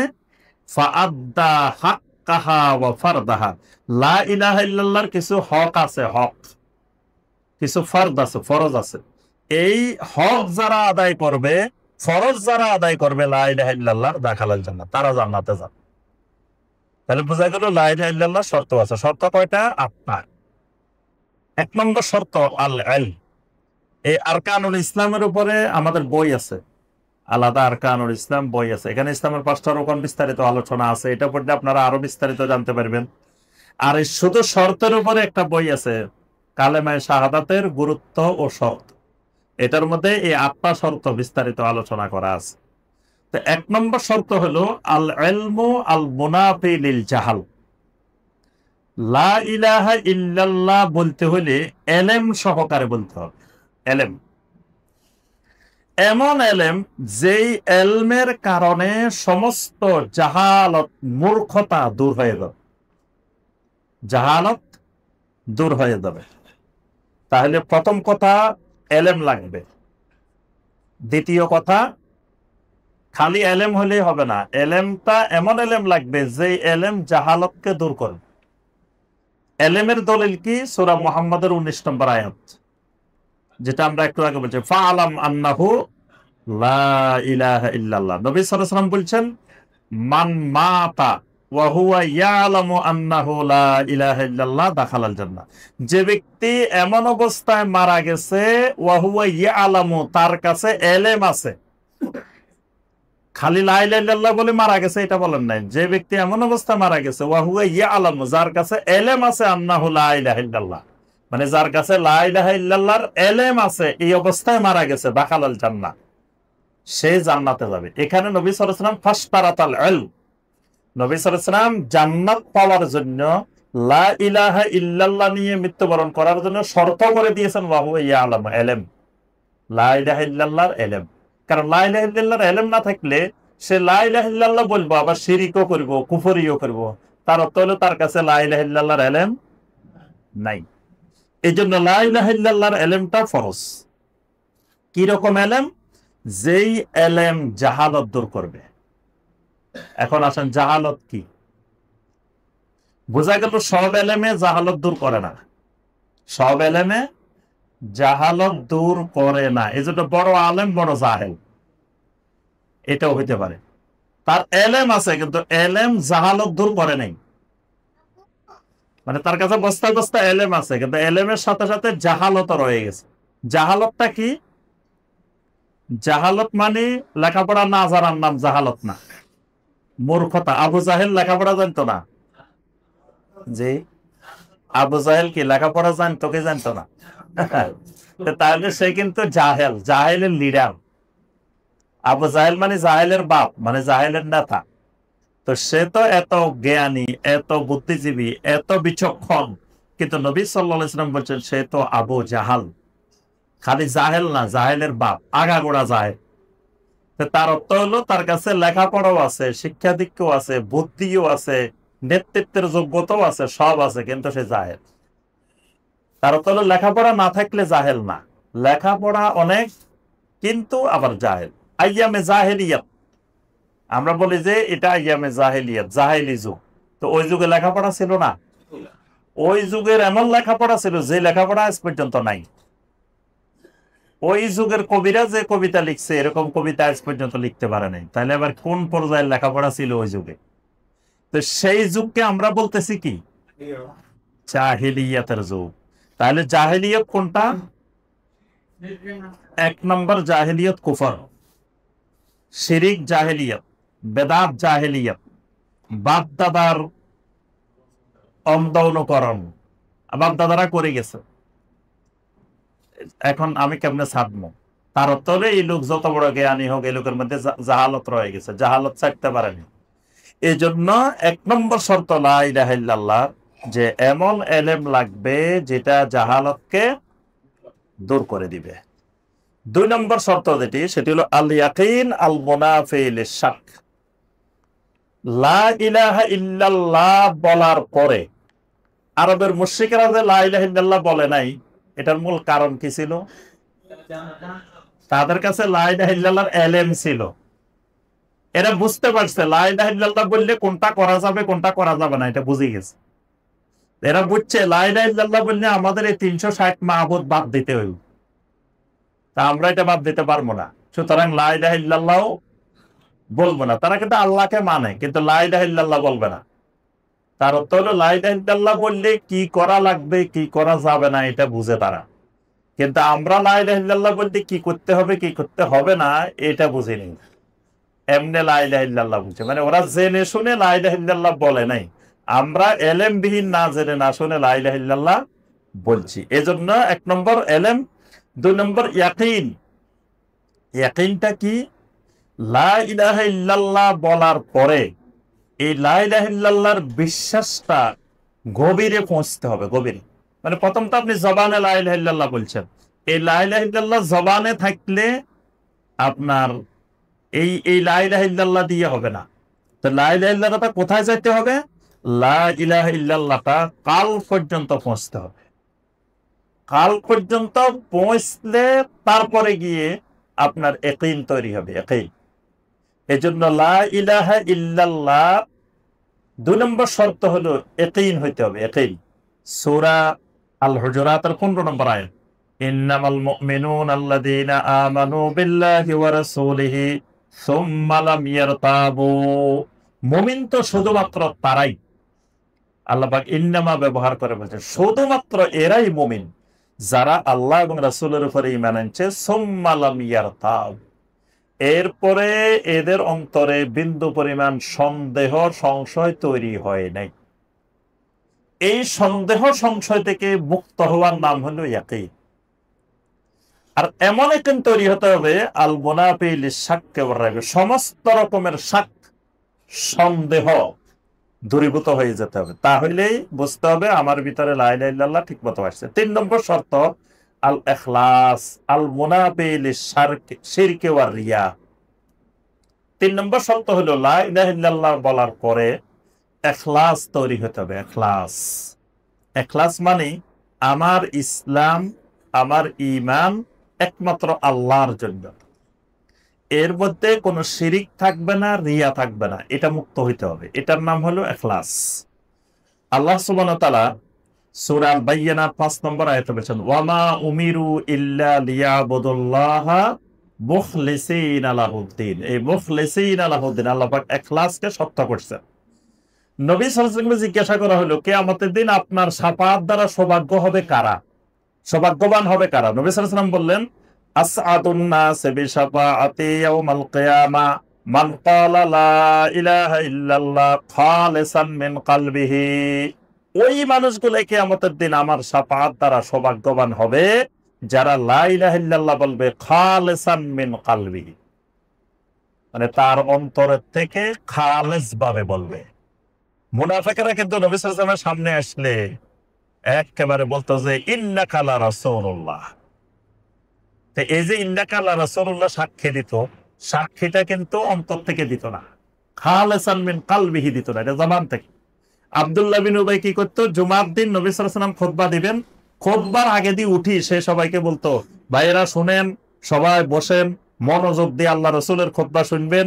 আল্লাহ রাসূল আমাদের জন্য বড় সম্পদ, তিনি মদিনায় আসছেন, আমাদের নেতা। সে একটা খুতবা দিত রাসূলের আগে। তো তার খুতবা দেওয়ার দরকার আছে? আল্লাহ রাসূলের খুতবা তো সাহাবীরা এমনি শুনবো। সে মানে নিজেকে জাহির করার জন্য, সে বড় নেতা, সে দুই দিকে দুইটা বুঝাইতো, জনগণকে বুঝাইতে চাইতো যে সে মদিনার বিরাট নেতা, সুতরাং তার কথা মানা লাগবে। আল্লাহ রসুলকে বুঝাইতো যে আপনি আমাকে চিনি রাখেন, আমি এমন লোক, আমার না হইলে লোক এগুলোর আপনি নিয়ন্ত্রণ করতে পারবেন না, আমি মদিনার লিডার, আমি চুপ করে থাকতে বলছি, এই জন্য সব চুপ করে রয়েছে, না হয় কিন্তু চুপ করে থাকতো না। অথচ সেই মানে সামনে বলতেছে কি সুন্দর করে রাসূলের ব্যাপারে, কিন্তু এটা সে অন্তর থেকে বলতেছে, খালিসান মিন কালবিহি বলতেছে। এই জন্য ইমানের শর্ত, লা ইলাহা ইল্লাল্লাহর শর্ত হলো ইখলাস, অন্তর থেকে সবগুলো কাজ করতে হবে। তো এই জন্য ইমানদারের মধ্যে শিরিক পাওয়া যাবে না, রিয়া পাওয়া যাবে না, যদি অন্তর থেকে ইখলাসের সাথে কেউ লা ইলাহা ইল্লাল্লাহ বলে। 4 নম্বর শর্ত আসিদ আল মুনাফি লিল কাযিব, সততা থাকতে হবে ইমানের ক্ষেত্রে, সততা, সিদক, লা ইলাহা ইল্লাল্লাহর সততা থাকতে হবে। আল মুনাফি লিল কাযিব, যেটা সমস্ত মিথ্যাকে দূর করে দিবে। যেমন ওই যে 3 জন সাহাবী মনে আছে সূরা তাওবার মধ্যে, যে 3 জন সাহাবী, যে 3 জন সাহাবী তাবুকের অভিযানে যাইতে পারেন নাই, পরে নবী সাল্লাল্লাহু আলাইহি ওয়াসাল্লাম মদিনায় আসার পরে মুনাফিকরা সব যায় ওজর পেশ করছে, 3 জনে ওজর পেশ করেন নাই, সত্য কথা বলে দিচ্ছেন। এরপরে আল্লাহ পাক সূরা তাওবার 119 নম্বর আয়াত নাযিল করে বলছেন, ইয়া আইয়ুহাল্লাযীনা আমানুত্তাকুল্লাহ ওয়া কুনু মা'আস সাদিকিন, কিয়ামত পর্যন্ত সকল ঈমানদাররা এই 3 জন সাদিকিনের মতো হয়ে যাও, এরা ঈমানের ব্যাপারে সত্যবাদী। এটাই হলো সিদক, এটাই হলো সত্যবাদিতা। নবী সাল্লাল্লাহু আলাইহি ওয়াসাল্লাম একটি হাদিসে বলছেন, মা মিন আহাদিন ইয়াশহাদু আল্লা ইলাহা ইল্লাল্লাহ ওয়া আন্না মুহাম্মাদার রাসূলুল্লাহ সিদকান মিন কলবিহি ইল্লা হারামাহুল্লাহু আলান নার, কেউ যদি অন্তর থেকে সততার সাথে লা ইলাহা ইল্লাল্লাহ মুহাম্মাদুর রাসূলুল্লাহ সাক্ষী দেয়, আল্লাহ পাক তার উপরে জাহান্নামের আগুনকে হারাম করে দেন। সুবহানাল্লাহ। তাহলে এখানে শর্ত দেওয়া আছে সিদকান মিন কলবিহি। আর মুনাফিকদের সাক্ষীর ব্যাপারে আল্লাহ পাক বলছেন, মুনাফিকরা যে সাক্ষী দেয়, ইন্নাল মুনাফিকিনা লাকাযিবুন, মুনাফিকরা মিথ্যাবাদী। 5 নম্বর শর্ত আল মাহাব্বাহ, লা ইলাহা ইল্লাল্লাহ বলার পরে এমন মহব্বত আল্লাহর প্রতি তৈরি হতে হবে যেটা সমস্ত বোধ, মানে সমস্ত হিংসা, বিদ্বেষ, ভালোবাসার বিপরীত যত জিনিস আছে সবকিছুকে দূর করে দিবে। আল্লাহর প্রতি খালেস মহব্বত সৃষ্টি হতে হবে। এজন্য ইবাদতের 1 নম্বর শর্ত রোকন কি বলছি, আল মাহাব্বা। এবং আল্লাহর প্রতি যদি সবচেয়ে বেশি মহব্বত না হয়, তাহলে সেই ইমানের স্বাদ, ইমানের মজা পাবে না। 6 নম্বর শর্ত হলো আল ইনকিয়াদ আল মুনাফি লিত্তারকে, লা ইলাহা ইল্লাল্লাহ বলার পরে এবার ইনকিয়াদ আসতে হবে। ইনকিয়াদ ওই যে ইসলামের সংজ্ঞার মধ্যে আমরা বলছি, ইসলামের সংজ্ঞার ভিতরে বলছি যে আল ইসতিসলামু লিল্লাহি বিত্তাওহীদ ওয়াল ইনকিয়াদু লাহু বিত্তাআহ। ইনকিয়াদ, ইনকিয়াদ হলো আল্লাহ যা বলবেন তা আমি মানবই, কোনো কিছু ছাড়বো না। দেখবেন ওই যে আমি মাঝে মাঝে বলি যে অনেকেই মনে করে যে সুন্নত মানি মনে হয় করা লাগবে না, সুন্নত শুনলে কয় এটা তো সুন্নত, অসুবিধা কি, মানে সুন্নত মানি ছাড়িয়ে দেওয়া যায়। ওই যে বিশেষ করে মিনায় গেলে হজের সময় 11 তারিখ 12 তারিখ মিনায় থাকে না, এখন জিজ্ঞেস করলে কয় এটা তো সুন্নত, তো সুন্নত মানে থাকা লাগবে না, তার অর্থ করে নিছে যে সুন্নত মানে থাকা লাগবে না, এটা সুন্নতে মুআক্কাদা। হানাফি মাযহাবে এটা সুন্নতে মুআক্কাদা। তো সুন্নতে মুআক্কাদা মানে তো হানাফি মাযহাবে সুন্নতে মুআক্কাদা ছাড়লে গুনাহ হয়, অন্য মাযহাবে সুন্নতে মুআক্কাদা ছাড়লে গুনাহ হয় না, কিন্তু হানাফি মাযহাবে সুন্নতে মুআক্কাদা ছাড়লেও গুনাহ হয়। তো সেখানে সুন্নতে মুআক্কাদা এই জন্য থাকা লাগবে না। তাহলে তার অর্থ এই নয়, হজ করতে গেছেন, হজ্জে মাবরুর হইতে হইলে একটা সুন্নত না মুস্তাহাবও ছাড়া যাবে না, একটা মুস্তাহাবও আমল করতে হবে। তো এই জন্য এই লা ইলাহা ইল্লাল্লাহ 6 নম্বর শর্ত আল ইনকিয়াদ। ইনকিয়াদ মানে কয়েদ লাগানো। কয়েদ লাগানো মানে আমরা গরুর গলার মধ্যে একটা রশি লাগাই না, গরুর আটকে রাখার জন্য গলার মধ্যে, এইটাকে বলা হয় ইনকিয়াদ। মানে ঈমান আনার পরে আল্লাহর আনুগত্যটাকে এইভাবে গলার মধ্যে ফেঁসিয়ে রাখতে হবে, যে আল্লাহ যেখানে যা করতে বলবেন তা করব, আল্লাহ যা মানা করেন তা করব না। কয়টা গেছে? 6টা। 7 নম্বর আল কাবুল আল মুনাফি লিটা। 7 নম্বর শর্ত হলো কবুল। আল্লাহ বলবেন কবুল, আল্লাহ রসুল বলবেন কবুল, আর কেউ বললে তাওয়াক্কুফ। এটাকে বলে তাওয়াক্কুফ, মানে সাথে সাথে ইয়েস বলা যাবে না, একটু অপেক্ষা করতে হবে। যেমন 4 রাস্তার মোড়, 3 রাস্তার মোড়, রাস্তার মোড় আছে না, গাড়ি নিয়ে এমনি চলে যাওয়া যাবে না, ডাইনে বামে একটু তাকাইতে হবে, লাইটের কি অবস্থা, লাল সিগন্যাল নাকি সবুজ না হলুদ দেখা লাগবে না, এটাকে বলে তাওয়াক্কুফ। মানে এই জায়গায় একটু থামতে হবে। আল্লাহ এবং রাসূল ছাড়া কেউ কিছু বললে থামা লাগবে, থামি দেখতে হবে তার কথাটা আল্লাহ এবং রাসূলের কথার সাথে মিল আছে কিনা, থাকলে কবুল, না থাকলে রাত, মানে মানে না। নবী সাল্লাল্লাহু আলাইহি ওয়াসাল্লাম বলেছেন, মান আমিলা আমালান লাইসা আলাইহি আমরুনা ফাহুয়া রাদ্দুন। এর রাদ্দুন হলো কবুলের বিপরীত, কবুলের বিপরীত হলো রাদ। তাহলে ঈমান আনার পরে আল্লাহ এবং রাসূল যা বলবেন কবুল, এটাও লা ইলাহা ইল্লাল্লাহর শর্ত। কেউ যদি কোনোটাকে কবুল না বলে, ধরেন আল্লাহ বলছেন চোর এবং চুরিনি, পুরুষ চোর মহিলা চোর যদি চুরি করে কি করো? ফাকতাউ আইদিয়াহুম, হাত কেটে দাও। এখন একজন কয় না কোরআনের সব মানি, এটা কিন্তু মানি না, এটারে কবুল করে না, কয় না এটাই আধুনিক যুগে, এই যুগে চলতে পারে না, এটা তো কেমন বড় বড় আইন, নাউজুবিল্লাহ। বাস সে কি হয়ে গেছে? কাফের। কেউ যদি বলে জানার শাস্তি এইভাবে হইতে পারে না, কোরআনে যেভাবে আছে সব মানি কিন্তু এটা মানি না, এটা কবুল করলাম না, তাহলে সে কি হয়ে যাবে? কাফের হয়ে যাবে। এই জন্য কবুল শর্ত, কবুল। 8 নম্বর শর্ত আল কুফর বিমা ইউবাদু মিন দুনিল্লাহ। এতক্ষণ এই 7টা গেছে কবুল, ইয়েস। 8 নম্বরটা হলো নো। নো হলো কি? বিমা ইউবাদু মিন দুনিল্লাহ, আল্লাহ ছাড়া যত বাতিল মাবুদ আছে, যত তাগুত আছে, এদেরকে অস্বীকার করা, কুফরি করা, এদেরকে মানা যাবে না। ইব্রাহিম আলাইহিস সালাম তার বাবাকে লক্ষ্য করে বলছেন, তার কওমকে লক্ষ্য করে বলছেন যে কাফারনা বিকুম, যে তোমরা, তোমাদেরকে এবং তোমাদের যে বাতিল মাবুদ আছে সবার সাথে সম্পর্ক ছিন্ন করলাম, তোমাদেরকে প্রত্যাখ্যান করলাম, মানি না।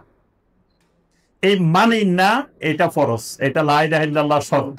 মানে লা ইলাহা ইল্লাল্লাহর বিপরীত যা আছে এগুলা মানি না। এই মানি নাটাও এই লা ইলাহা ইল্লাল্লাহর একটা শর্ত। যদি বলেন যে না, যার মনে যেমনি চায় করুক, অসুবিধা কি, সবার সাথে মিলেমিশে থাকি, দ্বন্দ্বে যাওয়ার দরকার কি, এই দ্বন্দ্বে যাওয়াও ফরজ। যেটা লা ইলাহা ইল্লাল্লাহর সাথে মিলবে এটার সাথে আমি আছি, যেটা লা ইলাহা ইল্লাল্লাহর সাথে মিলবে না এটার সাথে আমি নাই। খালি নাই করে চুপ করে বসে থাকা যাবে না। এটা যে লা ইলাহা ইল্লাল্লাহর বিপরীত, এইটা জনগণকে জানাইতে হবে, এটা দাওয়াতি কাজ করতে হবে।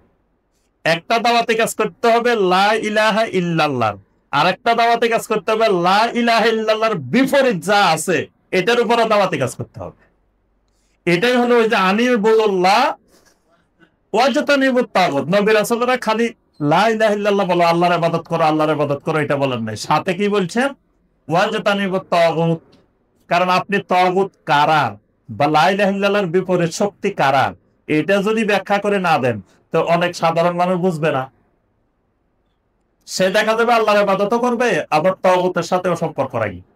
যেমন ওই যে আমি বলি, এই যে ভিতরের নামাজে আসে মসজিদে পড়ে ওয়ানাখলাউ ওয়ানাতরুকু মাইয়াবজুরুকা, প্রতি রাত্রে পড়ে কিন্তু একবার, যে ওয়ানাখলাউ ওয়ানাতরুকু। নাখলাউ মানে কি? খোলা তালাক দিলাম। খোলা তালাক আছে না? খোলা তালাক বুঝেন নাই? ওরে খোলা তালাকও বুঝে না বলে। স্ত্রী যদি স্বামীরে তালাক দেয় তারে কি বলে? খোলা। এটার বলে খোলা, খোলা তালাক। তো এখানে বলতেছে ওয়ানাখলাউ, আমি খোলা তালাক দিলাম, ওয়ানাতরুকু, আমি পরিত্যাগ করলাম, কাদেরকে? মাইয়াবজুরুকা, যারা তোমার নাফরমানি করে। তো এই ভিতরের নামাজটা পড়ি মসজিদ থেকে বাইরে যে চা দোকানে ওই যারা মাইয়াবজুরুকা এদের সাথে বসে বসে চা খায় আর গল্প করে। এ যারা নামাজ পড়ে নাই ওখানে বসে রয়েছে, এগুলো মাইয়াবজুরুকা। টেলিভিশন চলতেছে, টেলিভিশনের মধ্যে উলঙ্গ বেহায়াপনা জিনিস দেখতেছে, অশ্লীল জিনিস দেখতেছে বসে বসে, এরা মাইয়াবজুরুকা। তো মাইয়াবজুরুকার সাথে সুন্দর মতে যায়, সে মিলে গেছে আবার। কিন্তু মসজিদে বলে গেছে কি? ওয়ানাখলাউ ওয়ানাতরুকু মাইয়া বুঝে না। কারণ সে মসজিদে কি বলছে এটা তো নিজেই বুঝে নাই, তো খালি বলে গেছে। কিন্তু যদি বুঝতো যে আমি সারা জীবন বলতে আছি আসলে কি বলতেছি একটু বুঝি না, এটা মানুষের মধ্যে নাই দেখবেন।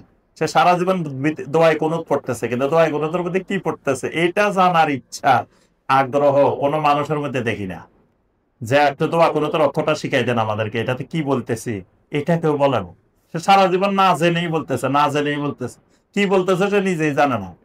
তাহলে লা ইলাহা ইল্লাল্লাহর বিপরীত যা কিছু আছে এগুলা সম্পর্কেও দাওয়াতে কাজ করতে হবে, এটাই নবীওয়ালা দাওয়াত।